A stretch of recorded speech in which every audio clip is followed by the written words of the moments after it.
Rock Church, it's Pastor Bryan with you today, and we are going to be talking about patience. As you may be painfully aware, over the last few weeks, you have noticed a dramatic increase in the amount of things that have been really testing your patience. And by things, I mean your parents, your children, your spouse, your siblings, your roommates. For anybody who's living in the same small space with us, it seems like patience is the first thing to be going out the window, am I right?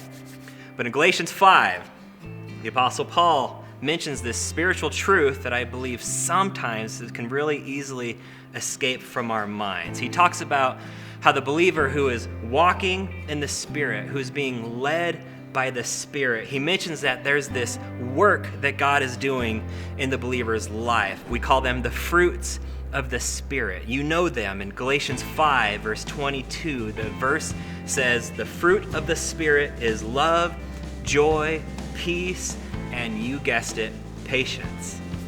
God's word tells us that the Lord is doing something in our lives. The Spirit is in us and is now equipping us, making it possible for us to be able to tap into this good work that God's doing in our lives. So today, I want you to really consider that truth, because you and I are going to have plenty of opportunities to demonstrate patience with those in our world today.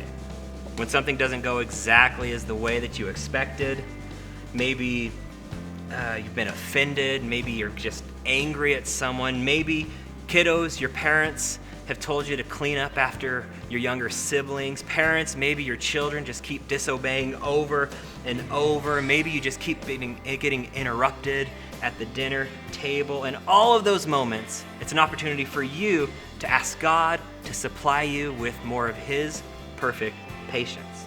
And when you do this, you're actually exercising faith. You're crying out, you're demonstrating to the Lord that, God, I need you to help me in this moment right now. So I have one question for you today, church.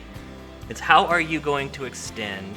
How does God want you to extend this kind of patience, this Spirit-filled patience with those in your world today? Or maybe you need to actually go to somebody and ask them for forgiveness. Maybe you haven't been very patient with them, and maybe seeking forgiveness is a step for you today. I'll leave you with that.